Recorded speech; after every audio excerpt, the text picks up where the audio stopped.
Bonjour, le baptême du Saint-Esprit.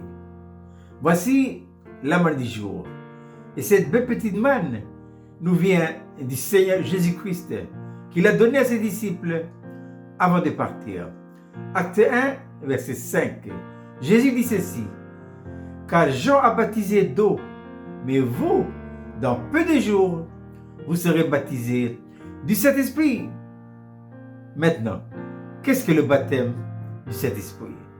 C'est une expérience que tout enfant de Dieu, réellement né de nouveau, doit l'expérimenter.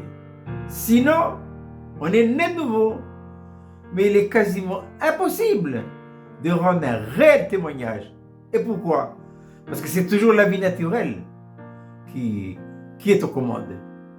Et c'est l'ennemi qui est derrière. Regardez l'histoire, l'exemple des disciples. Ils sont réellement nés de nouveau, le soir de la résurrection. Mais ils ne peuvent pas rendre un témoignage. Ils sont toujours craintifs. Et ils se cachent. Leur vie n'a pas changé. Ils sont toujours les mêmes. C'est pourquoi le Seigneur leur a dit: attendez, dans peu de jours, vous serez baptisés du Saint-Esprit. Maintenant, qu'est-ce que donc que cette expérience du baptême du Saint-Esprit?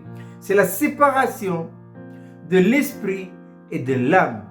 Il faut savoir que quand Dieu a créé l'homme et la femme, intérieurement, ils sont une unité, l'esprit, l'âme et le corps.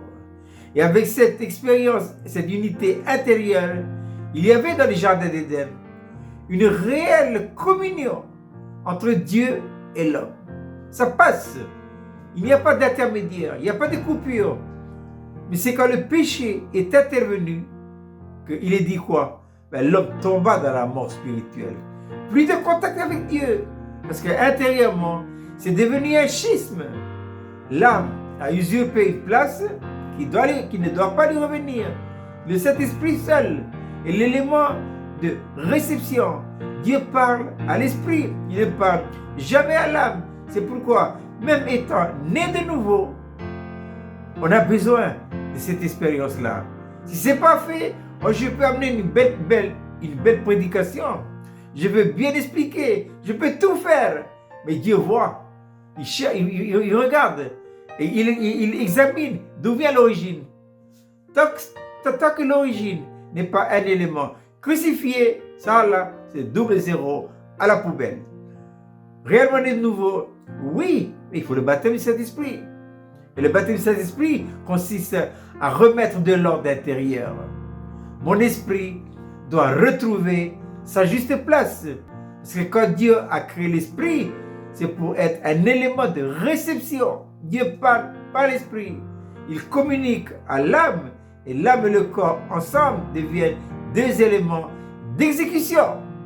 Mais il faut que l'esprit retrouve sa place. C'est pourquoi Jésus a dit: restez à Jérusalem.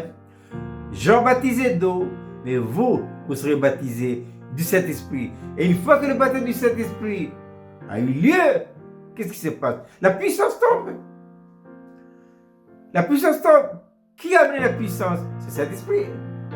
C'est pourquoi je répète que le Saint-Esprit ne viendra jamais dans la chair. Il n'y a pas de puissance. La puissance ne vient que sur un élément crucifié. Qu'est-ce que la croix? Justement, la croix, c'est un principe de vie qui consiste à donner à Dieu tous les droits absolus et la possibilité de vivre sa vie en nous. Donc, tous les enfants de Dieu ont besoin de cette expérience-là. Autrement dit, s'ils ne sont pas passés par là, on est né de nouveau. Mais la conséquence, sans cette expérience-là, un, il n'y a pas de témoignage. Et deux, ma vie ne change pas. Je vais essayer de faire un semblant, mais ce n'est pas le vrai témoignage. Le vrai témoignage vient à partir du moment qu'il y a le baptême du Saint-Esprit. Je répète cette belle petite manne pour ce matin. Acte 1, 5. Car Jean a baptisé d'eau, mais vous, dans peu de jours, vous serez baptisés du Saint-Esprit. Je vous souhaite de passer une agréable journée.